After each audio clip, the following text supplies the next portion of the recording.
नए केस लगातार बढ़ते जा रहे हैं। पिछले 24 घंटे में कुल 4,14,188 नए केस सामने आए और यही वजह है कि अब देश के बड़े डॉक्टर्स को भी लगने लगा है कि संक्रमण की चेन अगर तोड़नी है तो लॉकडाउन ही विकल्प है। लेकिन सवाल ये कि अगर लॉकडाउन लगा तो कहीं पिछले साल जैसे हालात तो पैदा नहीं हो जाएंगे। आज मास्टर स्ट्रोक की कवर स्टोरी में हम आपको यही दिखाने जा रहे हैं कि लॉकडाउन आखिर कितना जरूरी है।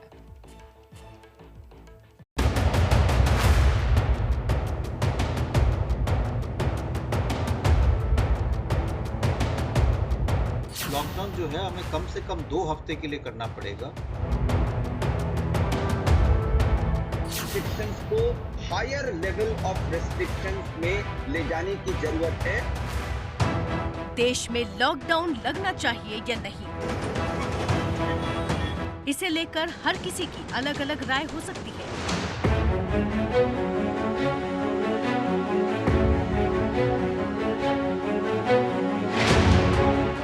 लेकिन कोरोना की दूसरी लहर जिस तरह तबाही मचा रही है, उसे देखकर अब लॉकडाउन की बात फिर सामने आने लगी है।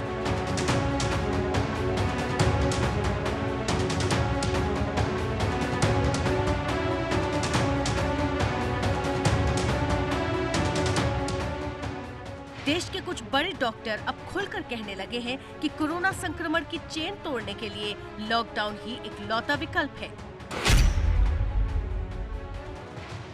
दिल्ली में एम्स के निदेशक रणदीप गुलेरिया ने एबीपी न्यूज पर खुलकर कहा कि सिर्फ नाइट कर्फ्यू या वीकेंड लॉकडाउन से बात नहीं बनेगी।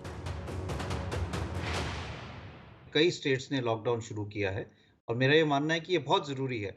लेकिन लॉकडाउन का क्या मतलब है, ये समझना बहुत जरूरी है। लॉकडाउन का ये मतलब नहीं है कि हम रात का कर्फ्यू कर लें या वीकेंड लॉकडाउन कर लें। लॉकडाउन का ये मतलब है कि हम इतनी देर के लिए लोगों को आपस में मिलने ना दें जितना उस वायरस का इंक्यूबेशन पीरियड है। इसलिए लॉकडाउन जो है हमें कम से कम 2 हफ्ते के लिए करना पड़ेगा इन एरियाज में, स्पेशली उन एरियाज में जहां पॉजिटिविटी रेट ज़्यादा है, 10 से ज़्यादा है, जहां पे ऑलरेडी कोविड जो बेड्स हैं वो 60% से ज़्यादा भर गए हैं। देश के तमाम शहरों में इस वक्त अस्पतालों में जो हालात हैं वो किसी से छिपे नहीं है। बड़े बड़े शहरों में अस्पताल में एक बेड मिलना मुश्किल है। ऑक्सीजन की सप्लाई बढ़ने की भरपूर कोशिश हो रही है। विदेशों से भी ऑक्सीजन कंटेनर्स आ रहे हैं, लेकिन लोग फिर भी ऑक्सीजन की कमी से मर रहे हैं। पिछले 24 घंटों में 4,14,188 नए केस सामने आए हैं। 3,915 लोगों की मौत हुई है। इसीलिए डॉक्टरों को लगता है कि पूरी प्लानिंग के साथ संक्रमण की चेन तोड़ने की कोशिश की जाए। जो न्यू वेरिएंट है ये ज़्यादा इन्फेक्शियस है, ज़्यादा लोगों को एकदम अपने चपेट में लेता है। तो इसलिए अगर हम उसकी स्प्रेड को नहीं रोकेंगे तो हमारे केसेस 4 लाख से ज़्यादा हर रोज आएंगे। जो हमने पिछले साल सीखा था कि हमें कुछ लोगों का ध्यान रखने की ज़रूरत है, लेबरर्स की ध्यान रखने की ज़रूरत है, फैसिलिटीज़ बनानी चाहिए जिससे जिन लोगों को जो डेली वेजेस वर्कर्स हैं उनको हम सपोर्ट कर पाएँ। एसेंशियल सर्विसेज जो हैं वो इफेक्ट ना हो, चाहे वो ऑक्सीजन की मूवमेंट हो, चाहे और एसेंशियल सर्विसेज हो, उसका एक पूरा प्लान बना के एक एग्रेसिव लॉकडाउन करने की जरूरत है। इस वक्त दिल्ली, यूपी, महाराष्ट्र, हरियाणा, बिहार, झारखंड, उड़ीसा, केरल, हिमाचल प्रदेश, राजस्थान, छत्तीसगढ़ में लॉकडाउन है। मध्य प्रदेश और कर्नाटक में जनता कर्फ्यू है। पश्चिम बंगाल और असम जैसे राज्यों में भी पाबंदी लगाई गई है। उत्तराखंड और तमिलनाडु में भी सख्ती बरती जा रही है। कई जगह हालात बेहतर हुए, लेकिन कई जगह नए केस में कमी नहीं आ रही। इसीलिए डॉक्टरों को लगता है कि सख्ती बेहद जरूरी है।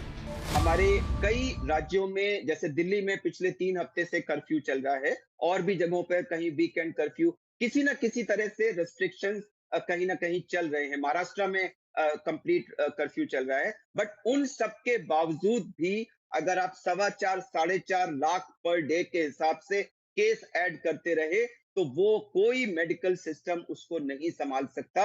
अब तक जिस तरह का भी कर्फ्यू या जो भी चीजें लगाई गई थी वो अभी तक नंबर्स को कम नहीं कर पाई हैं कि हमें इन रेस्ट्रिक्शंस को हायर लेवल ऑफ रेस्ट्रिक्शंस में ले जाने की जरूरत है। आंकड़े कहते हैं कि दिल्ली में लॉकडाउन 19 अप्रैल को लगा, तब रोज आने वाले नए केसेस की संख्या 23,686 थी, जो अब घटकर 19,832 हो गई है।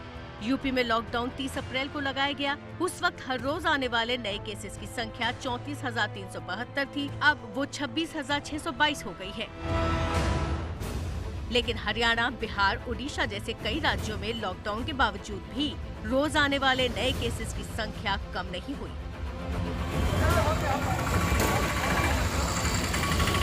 तो उसके पीछे वजह है, लॉकडाउन के बावजूद लोग पूरी तरह बेपरवाह हैं, बाजार लगे हैं और जबरदस्त भीड़ नजर आ रही है।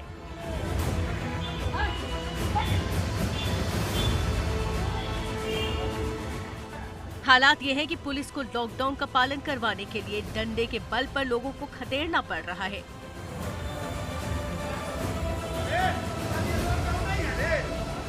और ऐसा नहीं है कि ये तस्वीर सिर्फ बिहार से आ रही है, कई और जगह भी लोग लापरवाही कर रहे हैं।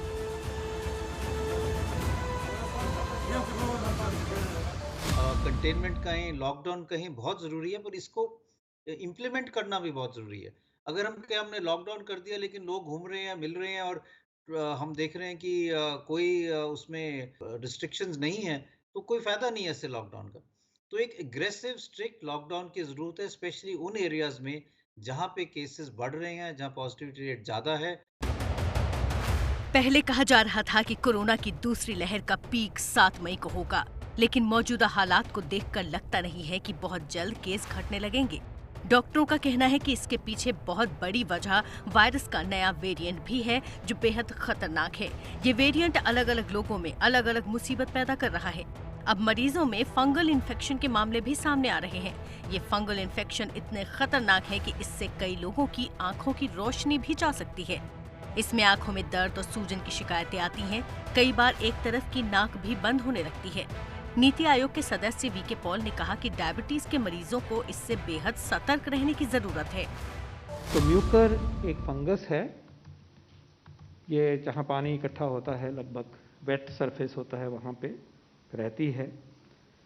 एक इम्पॉर्टेंट बात इस डिजीज में ये है कि ये लगभग बहुत हद तक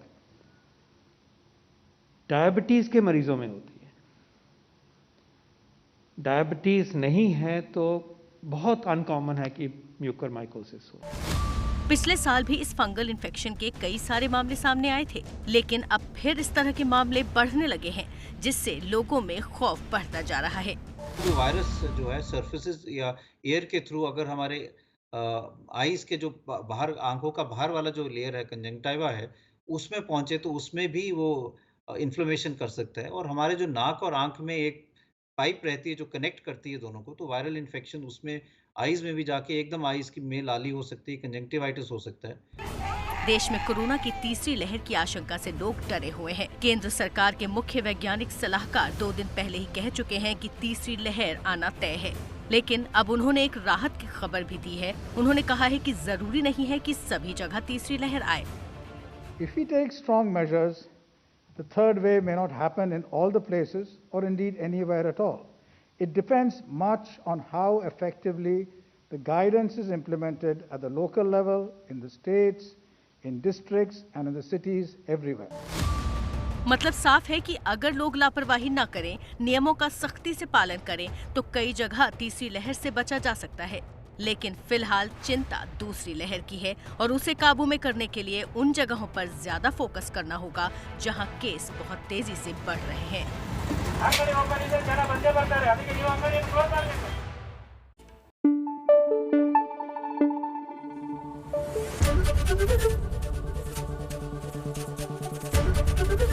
एबीपी न्यूज आपको रखे आगे।